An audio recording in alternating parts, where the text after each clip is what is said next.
کاشمیرا میں کی تھی کہ آج اکثر نوجوان مایوسی کا شکار ہو چکے ہیں، حالات کو دیکھ کر مایوس ہوتے جا رہے ہیں کہ اب کیا ہوگا، ایسے حالات ہیں تو اس کا حل کیا ہو۔ اس پر میں نے تفصیلی گفتگو وہاں کی تھی، اور کچھ نوجوان وہ ہیں جو غفلت کا شکار ہیں۔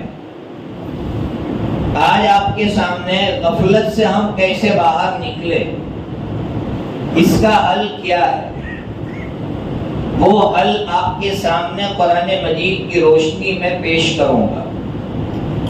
اس کو کوئی بیان نہ سمجھے، بلکہ یہ سمجھے کہ ہم آگے کیسے بڑھیں گے۔ ہماری سوسائٹی میں ایسے نوجوان ہیں جو غفلت کا شکار ہیں، ان نوجوانوں کو لے کر ہم کیسے آگے بڑھیں گے۔ میں خود غفلت کا شکار ہوں، میں کیسے آگے بڑھوں گا۔ آپ کے دماغ میں ایک بات آ رہی ہوگی کہ آپ نے وہاں تو سنایا کہ مایوسی سے کیسے نکلے، وہاں ہم موجود نہیں تھے۔ تو مختصراً اگر آپ کے سامنے میں رکھ دوں تو مجھے یقین ہے کہ آپ کو فائدہ ہوگا۔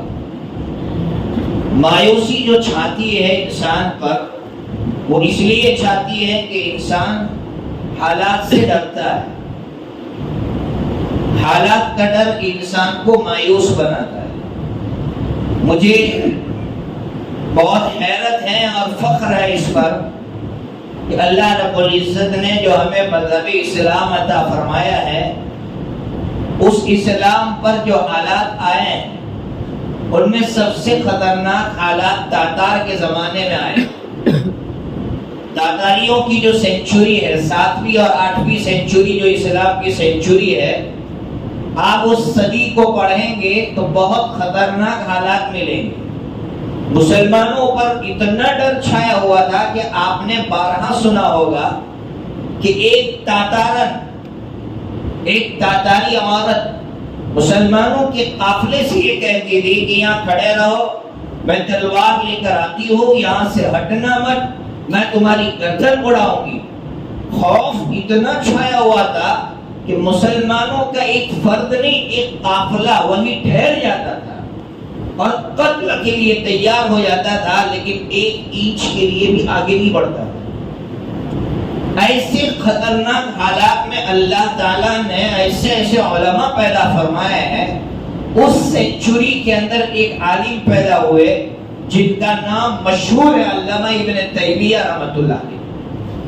علامہ ابن تیمیہ رحمۃ اللہ علیہ اسی سینچوری میں پیدا ہوئے۔ جب ان سے کہا گیا کہ حضرت آپ اس صدی میں پیدا ہوئے اور اللہ نے آپ سے اتنا کام لیا، کیسا کام کر کے گئے، اس کی ایک تفصیل ہے، ایک لمبی فہرست ہے کیا کیا کام کر کے گئے۔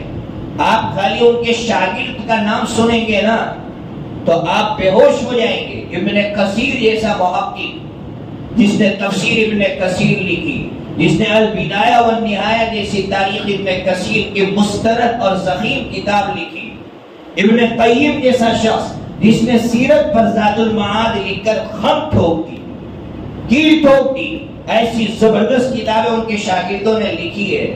یہ تاتار کے زمانے میں پیدا ہوئے۔ یہ ہم جیسوں کے لیے ان کی زندگی سبق ہے کہ آج ہم لوگ کس کو حالات سمجھ رہے ہیں اور ہم کتنے ڈرے سہمے ہیں، کتنے مایوس ہیں، اور ان لوگوں نے تاتاریوں کے زمانے میں کیسے کام کیا۔ تو علامہ ابن تیمیہ رحمۃ اللہ علیہ سے کسی نے پوچھا کہ حضرت آپ نے اتنا بڑا کارنامہ کیسے انجام دیا؟ تو حضرت نے کیا جملہ کہا وہ سنیے۔ حضرت نے فرمایا ہر انسان پر 3 چیزوں کا خوف ہوتا ہے۔ نمبر 1، ہر انسان ڈرتا ہے کہ میں نے اگر کوئی ایسا کام کیا جو میرے دشمن کو پسند نہیں آیا تو مجھے جیل خانے میں ڈال دے گا، یہ پہلا خوف ہوتا ہے۔ تو علامہ ابن تیمیہ رحمۃ اللہ علیہ نے فرمایا کہ میں نے پہلے سے سوچ کر رکھا تھا کہ اللہ میں ایمان پر رہوں گا اور توحید کے ڈنکے بجاؤں گا، اور دشمن کو اگر میری ادا پسند نہیں آئی تو اللہ میں جیل جانے کے لیے تیار ہوں، اور اگر مجھے جیل میں بھیج دیا گیا تو میں اس کو خانقاہ یوسفی بنا دوں گا۔ کیا مطلب؟ حضرت یوسف علیہ نبینا علیہ الصلوۃ والسلام جس طرح جیل میں گئے تھے اور جیل میں جا کر جتنے قیدی تھے ان کو تبلیغ کی تھی، ان کو اسلام کی طرف بلایا تھا، اے اللہ میں بھی وہاں جا کر اس جیل کو خانقاہ بنا دوں گا۔ اور اللہ کا نظام دیکھیے، حضرت کو جیل جانا پڑا، حضرت سے قلم چھین لیا گیا، حضرت سے کاغذ چھین لیے گئے، اس لیے کہ حضرت کے قلم میں بڑی طاقت تھی۔ تو حضرت نے کوئلہ لیا اور کوئلوں سے حضرت نے لکھنا شروع کیا۔ باطل دم بخود رہ گیا، باطل حیران رہ گیا کہ یہ کیسے جیالے ہیں، یہ کیسے دھنی لوگ ہیں کہ ان سے قلم چھین لیا، ان سے کاغذ چھین لیے گئے، لیکن یہ آپ دیواروں پر لکھ رہے ہیں۔ کوئلوں سے انہوں نے دیواروں پر لکھا اور یہ ثابت کیا کہ باطل سے دبنے والے آسمان نہیں ہم، اے باطل سے دبنے والے آسمان نہیں ہم، 100 بار کر چکا ہے تو امتحان ہمارا۔ پھر حضرت نے فرمایا دوسرا ڈر کائے کا ہوتا ہے؟ جیلا وطنی کا، شہر سے باہر نکلنے کا، شہر سے باہر نکال دینے کا یا وطن سے باہر نکال دینے کا۔ حضرت نے فرمایا میں ریفیوجی کی طرح زندگی گزارتا ہوں، میرے پاس اس طرح کا کوئی ٹھاٹ نہیں ہے، کوئی بنگلے نہیں ہے، میں ریفیوجی ہوں۔ کل مجھے حق بات کہنے پر اگر شہر سے باہر نکال دیا گیا، وطن سے باہر نکال دیا گیا تو میں ریفیوجی کی طرح زندگی گزاروں گا اور ہر جگہ توحید کے جھنڈے گاڑوں گا۔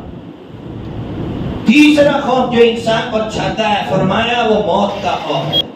حضرت نے فرمایا موت میری محبوبہ ہے، الشہادت امنیتنا، شہادت تو میری محبوبہ ہے، شہادت سے میں محبت کرتا ہوں۔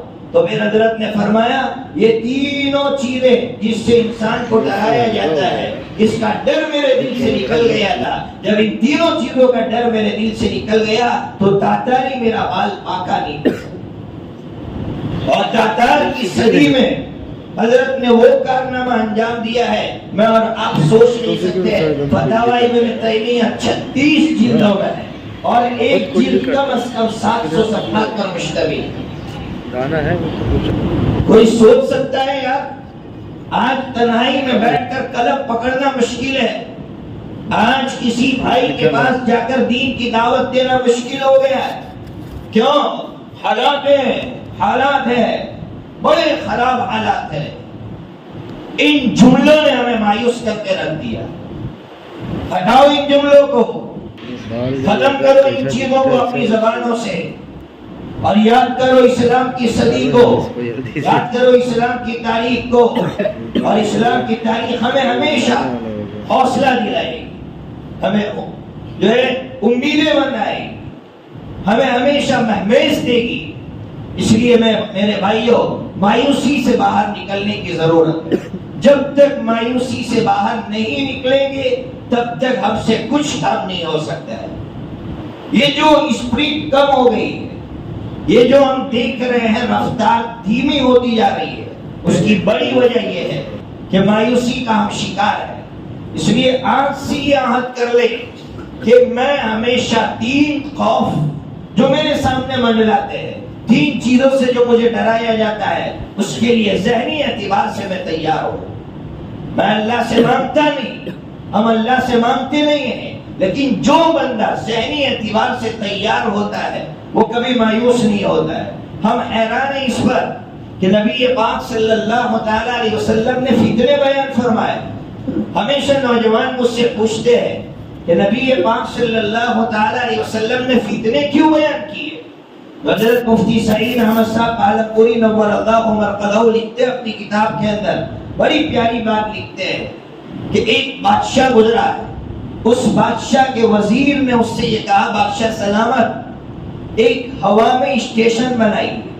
اس زمانے میں یہ سیٹلائٹ نظام نہیں تھا، تو کہا ایک نظام بناتے ہیں، کہا اس کے لیے تو کہا بہت خرچہ ہے، تو کیا ہوگا اس کا فائدہ کیا ہوگا؟ تو کہا جب طوفان آنے والا ہوگا ہمیں پتا چل جائے گا کہ کیا طوفان کس رفتار سے آنے والا ہے۔ تو بادشاہ نے کہا طوفان کو روک سکیں گے ہم؟ کہا نہیں، طوفان کو روک نہیں سکیں گے. کہا خاک فائدہ اتنا پیسہ خرچ کرنے کا. کہا بادشاہ سلامت آپ کو سمجھ میں نہیں آئے گا. تو کہا کیسے؟ کہا دیکھو ایک مجلس لگاؤ، مجلس لگا کر کونے میں جو مٹکے اوپر رکھ دو، اور پھر جب مجلس چل رہی ہو اوپر سے مٹکے گرانا شروع کرو. میں جانتا ہوں، آپ جانتے، مجلس میں ایک دو بندے جانتے ہیں کہ یہاں مٹکے رکھے ہوئے ہیں اور وہ وقت میں کودنے والے گرنے والے. ہاں ٹھیک ہے. اب مجلس شروع ہوئی. جیسے مجلس شروع ہوئی، مجلس چل رہی تھی اور اوپر سے مٹکے گرنا شروع ہوئے. بغدر مچی، کوئی ادھر بھاگ رہا ہے کوئی ادھر بھاگ رہا ہے، لیکن بادشاہ، وزیر اور جن بندوں کو معلوم تھا وہ وہاں سے نہیں ہلے. کہا بادشاہ سلامت اب سمجھ میں آیا؟ کہا سمجھ میں آ گیا اس کا فائدہ. حضرت مفتی سعید احمد صاحب عالمپوری نور اللہ منقدہ فرماتے ہیں کہ اللہ کا احسان دیکھیے کہ اللہ نے ہمیں ایسا نبی عطا فرمایا جس نبی نے اپنی امت کو پہلے سے فتنے بیان کر دیے تاکہ یہ امت جب فتنے آئے تو فتنوں کی وجہ سے ڈرے نہ. اس امت کے اندر طاقت پیدا ہو، یہ امت اور فتنوں سے مقابلے کی صلاحیت اپنے اندر رکھے، اپنے اندر وہ طاقت رکھے. یہ نبی تھے ہمارے جو ہمیں پہلے سے لیڈر بنا کر گئے کہ اپنے اندر سے خوف نکالو غیر اللہ کا، اپنے اندر ایک اللہ کا خوف پیدا کرو. باقی جتنے خطرات ہیں وہ سب خطرات ہیں، ہم مانتے نہیں. ہم اسلام نے ہمیں کبھی بھی اس کی تعلیم نہیں دی ہے کہ ہم اس طرح کے خطرات مانگے. لیکن ذہنی اعتبار سے جو بندہ جتنا تیار ہوگا اللہ اس کو اتنا مضبوط بنائے. اس لیے مایوسی سے نکلنے کے لیے ایک نسخہ ہے، وہ یہی نسخہ ہے کہ ذہنی اعتبار سے تیار ہو. آگے میں کہوں گا کہ اس کے لیے میں اور آپ کیا کر سکتے ہیں، ذہنی اعتبار سے کیسے تیار ہوں گے. آج حالات یہ ہے کہ میرا بچہ ہفتے میں ایک مرتبہ تو باہر کا کھانا یقیناً کھاتا ہے، عادی ہو گیا ہے. گھر کا کھانا نہیں کھائے گا، ہفتے میں ایک مرتبہ تو باہر کا کھانا کھائے گا، اس کا عادی ہو گیا ہے. اے سی کے بغیر میرا بیٹا سوتا نہیں ہے، پنکھے کے بغیر میرے بیٹے کو نیند نہیں آتی، گاڑی کے بغیر وہ سفر نہیں کر سکتا ہے. جس قوم کے یہ حالات ہوں گے وہ قوم کچھ نہیں کر سکتی. جو قوم اے سی کے عادی ہو گئی ہو، جو قوم پنکھے کی عادی ہو گئی ہو، جو قوم گاڑی کی عادی ہو گئی ہو اور کھانے کی شوقین قوم ہو گئی ہو، اکال جس کو کہا جاتا ہے، جو قوم جس کے چاروں طرف کھانوں کے جال بچھائے گئے ہو. آپ دیکھیے ہائی وے پر نکلتے ہیں، کبھی یہ ہوٹل کبھی وہ خوبصورت ہوٹل، کروڑوں روپے ہوٹل پر لگائے جا رہے ہیں، چاروں طرف جال بچھائے جا رہے ہیں اور عادی بنایا جا رہا ہے میری نسل کو، ہماری نسلوں کو عادی بنایا جا رہا ہے. جو قوم اس کی عادی ہو جائے گی وہ قوم کچھ نہیں کر سکتی. حضرت ربیعی ابن عامر رضی اللہ تعالیٰ عنہ جب چیف آف آرمی رستم نے، کس کا چیف آف آرمی کا؟ رومن امپائر کا چیف آف آرمی، جب اس نے حضرت ربیعی ابن عامر رضی اللہ تعالیٰ عنہ کو سفیر بنا کر اپنے یہاں بلایا، کہا میرے یہاں کیوں آئے ہو؟ ربیعی ابن عامر رضی اللہ تعالیٰ عنہ نے ایک جملہ کہا تھا، آج تک دنیا حیران ہے اس جملے پر. کیا کہا تھا؟ لِنُخْرِجَ مِنْ ضِيقِ الدُّنْيَا إِلَى سَعَتِهَا. کہا اے رستم تو چیف آف آرمی ہوگا. کہا کیوں آئے ہو؟ کہا تمہیں تنگ دنیا سے نکال کر وسیع دنیا کی طرف لے جانے کے لیے آئے.